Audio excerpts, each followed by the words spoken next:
ये अलग बात है, ये अलग बात है। मगर एक 1.5 साल तक 2-2 साल तक मिनिस्टर नहीं रखना, ये बात केसीआर साहब ही नहीं, पिछले में कांग्रेस वाले भी ऐसा नहीं करे, तेलुगु देशम वाले भी ऐसा नहीं करे। इवन आज भी तेलुगु देशम की अगर बात ले ली, वो बीजेपी साइलेंस में है, मगर सीधा सीधा मुसलमान मिनिस्टर को दे देंगे, एक आध जिला परिषद दे देंगे, एक आध मेयर दे देंगे, ज़रूर देना पड़ता। अब जैसा बिहार में जो है नीतीश कुमार साहब है, उनके 4-6 MLCs रहते, उनकी गवर्नमेंट में 2 मुस्लिम मिनिस्टर्स रहते, बिल्कुल रहते। बीजेपी एक अलग है, हालांकि बीजेपी में भी वसुंधरा राज सिंधिया के पास 2 राजस्थान में 2 मुस्लिम मिनिस्टर थे। इवन मोदी साहब अपने फर्स्ट टर्म में भी मुख्तार अब्बास नकवी को उनको रखे, वाजपेयी साहब 2 को रखे, बिल्कुल जीरो भी नहीं करते, क्योंकि इंटरनेशनल कम्युनिटी, मेरे को जहाँ तक मालूमात है, हालांकि थोड़ी नॉलेज रखता हूँ मैं, असम में भी नहीं है और राजस्थान में भी नहीं है। ऐसे कई बीजेपी गवर्नमेंट्स है जहाँ पे अब कोई मिनिस्टर नहीं है। पिछले 10 साल पहले बीजेपी में भी एक आध मिनिस्टर रहा करता था, अब तो नहीं है समझता हूँ मैं।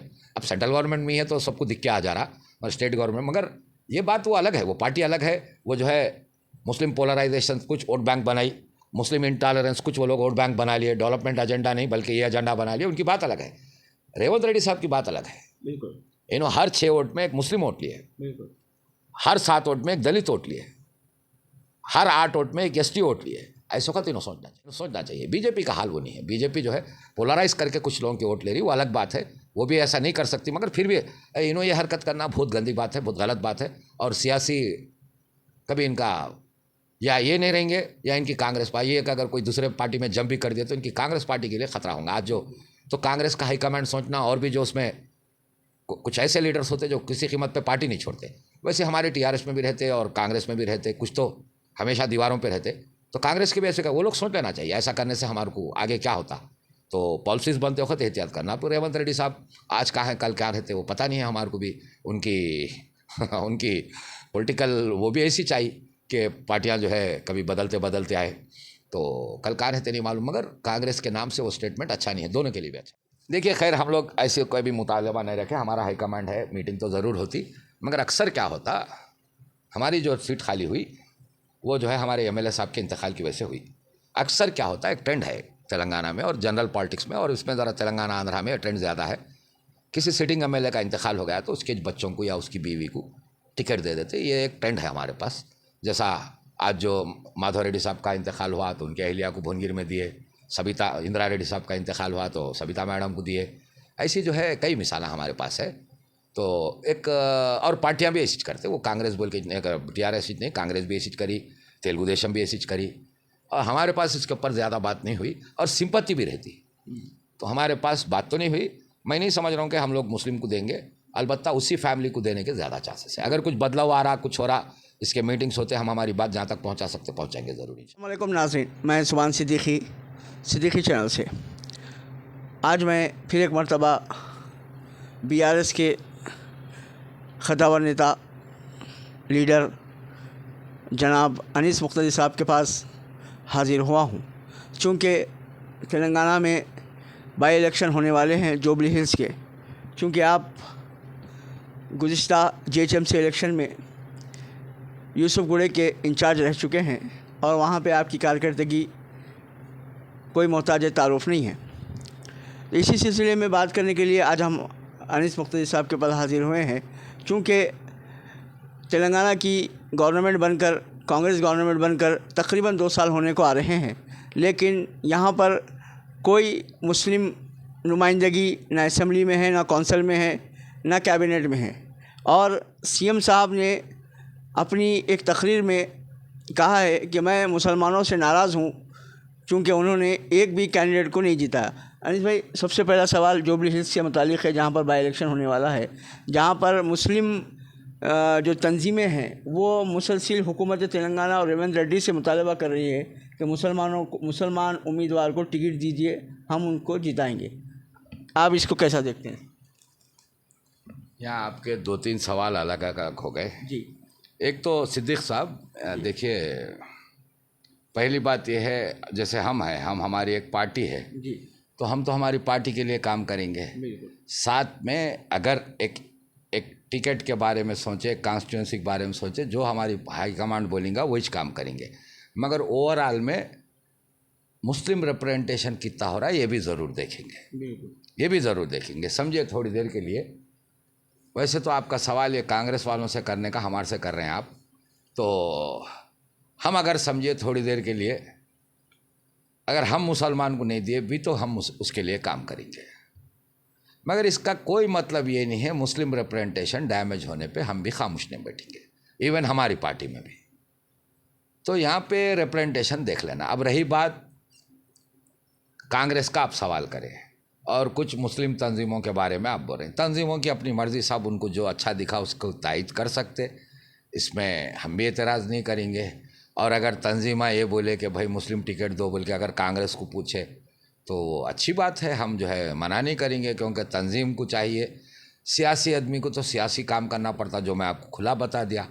तंजीमों को ये चाहिए कि ओवरऑल क्या मुस्लिम रिप्रेजेंटेशन चल रहा, कहाँ पे गैप आ रहा है, ये देखना, ये देख के पार्टियों की तायद करना, ये देख के करना। तो आपका एक सवाल मुस्लिम तंजीमा ये डिमांड कर रहे हैं, बोल रहे हैं, वो तो अच्छी बात है। अगर वो कांग्रेस से कर रहे हैं तो भी अच्छी बात है, वो टीआरएस से कर रहे हैं तो भी अच्छी बात है, इवन बीजेपी से भी करना चाहिए। वो देती नहीं, हम लेते नहीं, मगर ज़रूर करना चाहिए। तो ये बात तो ख़राब नहीं है। अब रही बात आपका और एक सवाल ये था, रेवंत रेड्डी साहब बोले कि मैं टिकट दिया आपने जीता है बोले ये बिल्कुल रेवंत रेड्डी साहब ऐसी बात कभी सीएम के ओहदे में रह के नहीं करना चाहिए। इस वास्ते के कोई भी कौम अपने कौम के आदमी को जिताने की ताकत पूरे हिंदुस्तान में किसी कौम को भी नहीं है अगर हिंदू मुसलमान को कौम समझ रहे हैं तो गलती कर रहे हैं। भाई दलित को रिजर्वेशन इस वास्ते दिए कि और हिंदुओं से वो कॉम्पिटिट नहीं कर सकता, बीसी रिजर्वेशन इस वास्ते है कि और हिंदुओं से वो कॉम्पिटिट नहीं, मतलब फॉरवर्ड कास्ट हिंदुओं से कॉम्पिटिट नहीं कर सकता। तो यहाँ फिर बग़ैर रिजर्वेशन के भी कुछ कौमात बहुत आगे है। जैसा रेवंत रेड्डी साहब रेड्डी कम्युनिटी से है, तो आज असेंबली में जो है रिजर्वेशन अगर हटा दिए, कोसा हटा दिए का मतलब 119 में जो है 19 रिजर्व फॉर एससी है, 12 रिजर्व फॉर एससी है या एसटी है, तो ओनली 88 इज जनरल है। 88 में 42 रेवंत रेड्डी साहब की रेड्डी कम्युनिटी से है। तो रेड्डी वोट डालने से नहीं आए रेवंत रेड्डी साहब, बिल्कुल वहाँ बीसी भी डाला, एससी भी डाला, मुसलमान भी डाला होगा, मेरे वैसा मुसलमान नहीं डाला होगा। तो ऐसा नहीं देखते और पकड़ के किसी कौम को मैं तो दे दिया तुम नहीं जिता लिए, ये बात गलत हो जाती, ये बात बहुत गलत हो जाती। वो बात करना भी नहीं चाहिए था। अब वो क्या उनका तजुर्बा, क्या एक्सपीरियंस उनका है मेरे को नहीं मालूम, बहुत बेकार की बात है, वो कोई अक्ल रखने की बात नहीं होती। और रेवंत रेड्डी साहब कांग्रेस से जो है, अगर उन्होंने समझ रहे हैं सेक्युलर पार्टी है हमारी और वो समझ रहे हैं कि हम जो है प्योरली ये है, तो पहले तो एक 4 टिकट देना था। जो कामारेड्डी का शब्बीर अली साहब का टिकट खा लिए, जो रेवंत रेड्डी साहब है वो। और दूसरी बात, कई जगह मुस्लिम जीतने का चांस रहने के बावजूद टिकट नहीं देने के फिर उल्टा बोले कि मैं तो दे दिया, मेरा किस्सा ख़त्म हो गया। बुरी बात है और सबसे अफसोस की बात है, वाकई तकलीफ़ की बात है। पार्टियां कोई भी रहने दो, पार्टियां कोई कुछ भी रहने दो, और फिर तेलंगाना आंध्रा या मुत्तहिदा आंध्रा के ज़माने में यहाँ एक प्रोविज़न है, एमएलए नहीं तो यहाँ पे काउंसिल भी है। पूरे स्टेट्स में काउंसिल नहीं है। ये काउंसिल जो है आंध्र प्रदेश में, ये आंध्रा तेलंगाना में, कर्नाटक में, महाराष्ट्र में, बिहार में, कुछ स्टेट्स में है, पूरे स्टेट्स में नहीं है काउंसिल। तो यहाँ काउंसिल भी है, तो फौरी जो है किसी काउंसिल नॉमिनेट करके, आज 1.5 साल हो जा रहा मिनिस्टर नहीं रखे, कितनी बुरी बात है। क्या फ़र्क हो गया भाई, इन्होंने सेकुलर बोल के मुस्लिम वोट लेके मुसलमानों के साथ कभी कभी दिख के मिनिस्टर नहीं देने, कितनी बड़ी अफसोस की बात है भाई, कम से कम। और एक बात, हाल के रिपोर्ट में, खैर कोई हमारे को अफसोस की बात नहीं है, मगर जो हुआ वो बिल्कुल बोलना चाहिए। हमारे साथ क्या हुआ पता नहीं, टीआरएस के साथ पब्लिक का एकदम रुझान जो है कांग्रेस की तरफ गया, पर्टिकुलरली माइनॉरिटीज़ में एक मेजर तबका गया। अब उसकी वजह 10 साल होने की वजह हो सकती है, एंटी इनकम्बेंसी हो सकती। इन्हों उस वक्त 10 मुसलमानों में से 8 मुसलमानों के वोट ले लिए या 7 के ले लिए, तो मतलब क्या हो गया, इनके हर 6 वोट में 1 वोट मुसलमान का था। तो इन्हों इसी हिसाब से चलना, इन्हों क्या हिसाब से चलना, खाली एमएलए एमपी नहीं, ज़िला परिषद कितने हैं इसमें मुसलमान कहाँ है, म्यूनसिपाल्टीज़ कितने हैं इसमें, खैर म्यूनसिपाल्टी का तो इलेक्शन नहीं हुआ, तो हर जगह इन्हों ये अशूर कर देना कि मैं कम से कम 5% दे रहा हूँ, 6% दे रहा हूँ, ये सब छोड़ दे के मैं तो दे दिया, मेरी जिम्मेदारी ख़त्म हो गई बोले तो हंसने की बात है।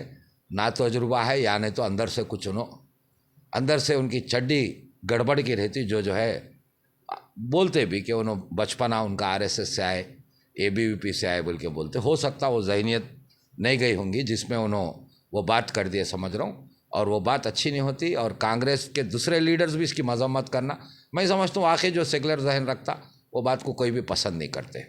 अब रही बात टिकट की, आप उसी पार्टी पे दबाव डालिए, उसी पार्टी के लीडर से बात करिए। हम उनसे नहीं मांग सकते कि आप ये टिकट दो, वो टिकट दो। अलबत्ता हम ज़रूर बोल सकते मुसलमानों से कैसा धोखा करे, हम ज़रूर ये बात करेंगे, मगर उन्होंने टिकट किसको देना ये हम नहीं बोलेंगे। मुस्लिम तंजीमों का काम है, इनसे पूछिए, उनकी पार्टी के लीडरों से पूछिए। और एक सवाल यहाँ पे ये है कि जैसा केसीआर साहब की हुकूमत यहाँ तेलंगाना में बनी, तो जब भी कोई केसीआर साहब की पार्टी में कोई मुस्लिम कैंडिडेट नहीं जीता था, लेकिन उसके बावजूद भी एक मिनिस्टर केसीआर साहब ने अपने साथ बनाया था। तेलंगाना और आंध्रा की हिस्ट्री में और कई जगह के बीजेपी गवर्नमेंट आने की बात अलग है, इस वास्ते के सियासत बहुत तगड़ी होती, सियासत में काफ़ी माल खर्च किया जाता और कई किस्म के क्या बोलते मुद्दे काम करते, उसमें ज़ात पात भी रहती, मज़हब भी रहता, तो थोड़ी बहुत तो ज़रा मुसलमान को जीतना और आदमी से 5% वोट्स कम हो जाते। मतलब समझिए कोई आदमी 50,000 की मेजॉरिटी जीता, वही सीट अगर मुसलमान को दिए तो वो मेजॉरिटी कम होके 40 पे आ जाती या 35 पे आ जाती। ये बात तो पक्की है, क्योंकि कुछ मुद्दे हैं। खैर इसके लिए भी हम काम करना चाहिए, मुस्लिम तंजीमा काम करना चाहिए। मगर ये अलग बात है, ये अलग बात है। मगर एक 1.5 साल तक, 2 साल तक मिनिस्टर नहीं रखना, ये बात केसीआर साहब ही नहीं, पिछले में कांग्रेस वाले भी ऐसा नहीं करे, तेलुगु देशम वाले भी ऐसा नहीं करे। इवन आज भी तेलुगु देशम की अगर बात ले ली, वो बीजेपी से अलायंस में है, मगर सीधा सीधा मुसलमान मिनिस्टर को दे देंगे, एक आध जिला परिषद दे देंगे, एक आध मेयर दे देंगे, ज़रूर देना पड़ता। अब जैसा बिहार में जो है नीतीश कुमार साहब है, उनके 4-6 एमएलसीज रहते, उनकी गवर्नमेंट में 2 मुस्लिम मिनिस्टर्स रहते, बिल्कुल रहते। बीजेपी एक अलग है, हालांकि बीजेपी में भी वसुंधरा राज सिंधिया के पास 2 राजस्थान में 2 मुस्लिम मिनिस्टर थे। इवन मोदी साहब अपने फर्स्ट टर्म में भी मुख्तार अब्बास नकवी को उनको रखे, वाजपेयी साहब 2 को रखे, बिल्कुल ज़ीरो भी नहीं करते, क्योंकि इंटरनेशनल कम्युनिटी के सामने फेस करना पड़ता। यूपी भी एक मिसाल है इसमें। खैर यूपी एक स्टेट है, वो एक अलग है, बिकॉज उसको जो है वो लोग एक मॉडल बना के पेश कर रही। मगर मोदी साहब को क्या करना पड़ता, इंटरनेशनल मीडिया का सामना करना पड़ता, वहाँ पे जवाब देना पड़ता, भाई मैं जो है सेक्युलर हूँ, सबका हूँ बोलना पड़ता, झूठे सही बोलना पड़ता, मगर हरकत नहीं कर सकते। अब उनको क्योंकि वो बना रहे हैं तो उन्होंने एक जगह वैसा करेंगे, और आजकल एक फैशन बना दिए। वैसे यूपी से नहीं, अब कहीं भी मेरे को जहाँ तक मालूमात है, हालांकि थोड़ी नॉलेज रखता हूँ मैं, असम में भी नहीं है और राजस्थान में भी नहीं है। ऐसे कई बीजेपी गवर्नमेंट्स है जहाँ पे अब कोई मिनिस्टर नहीं है। पिछले 10 साल पहले बीजेपी में भी एक आध मिनिस्टर रहा करता था, अब तो नहीं है समझता मैं। अब सेंट्रल गवर्नमेंट में है तो सबको दिख के आ जा रहा, और स्टेट गवर्नमेंट, मगर ये बात वो अलग है, वो पार्टी अलग है। वो जो है मुस्लिम पोलराइजेशन कुछ वोट बैंक बनाई, मुस्लिम इंटॉलरेंस कुछ वो लोग वोट बैंक बना लिए, डेवलपमेंट एजेंडा नहीं बल्कि ये एजेंडा बना लिए, उनकी बात अलग है। रेवंत रेड्डी साहब की बात अलग है। बिल्कुल, इन्होंने हर 6 वोट में एक मुस्लिम वोट लिए, बिल्कुल, हर 7 वोट में एक दलित वोट लिए, हर 8 वोट में एक एसटी वोट लिए। ऐसा का तो इन्हों सोचना चाहिए, बिल्कुल, इन्हों सोचना चाहिए। बीजेपी का हाल वो नहीं है। बीजेपी जो है पोलराइज करके कुछ लोगों की वोट ले रही, वो अलग बात है, वो भी ऐसा नहीं कर सकती, मगर फिर भी इन्हों ये हरकत करना बहुत गंदी बात है, बहुत गलत बात है। और सियासी कभी इनका या ये नहीं रहेंगे या इनकी कांग्रेस पार्टी, ये कि अगर कोई दूसरे पार्टी में जंप भी कर दिया तो इनकी कांग्रेस पार्टी के लिए खतरा होगा। आज जो तो कांग्रेस का हाईकमांड सोचना, और भी जो उसमें कुछ ऐसे लीडर्स होते जो किसी कीमत पे पार्टी नहीं छोड़ते, वैसे हमारे टीआरएस में भी रहते और कांग्रेस में भी रहते, कुछ तो हमेशा दीवारों पे रहते। तो कांग्रेस के भी ऐसे वो लोग सोच लेना चाहिए, ऐसा करने से हमारे को आगे क्या होता। तो पॉलिसीज़ बनते वक्त एहतियात करना। तो रेवंत रेड्डी साहब आज कहाँ हैं, कल क्या रहते वो पता नहीं है हमारे को भी। उनकी पॉलिटिकल वो भी ऐसी चाहिए कि पार्टियां जो है कभी बदलते बदलते आए। तो कल कहाँ रहते नहीं मालूम, मगर कांग्रेस के नाम से वो स्टेटमेंट अच्छा नहीं है, दोनों के लिए भी अच्छा नहीं है। बिल्कुल। क्या जुबली हिल्स की आवाम ये मान सकती है, सोच सकती है कि क्या बीआरएस पार्टी में मुस्लिम जो लीडरान हैं उनकी तरफ से मुतालबा हो सकता है मुस्लिम उम्मीदवार का? देखिए, खैर हम लोग ऐसे कोई भी मुतालबा नहीं रखे, हमारा हाईकमांड है, मीटिंग तो ज़रूर होती, मगर अक्सर क्या होता, हमारी जो सीट खाली हुई वो जो है हमारे एमएलए साहब के इंतकाल की वजह से हुई। अक्सर क्या होता है, एक ट्रेंड है तेलंगाना में और जनरल पॉलिटिक्स में, और इसमें ज़रा तेलंगाना आंध्रा में ट्रेंड ज़्यादा है।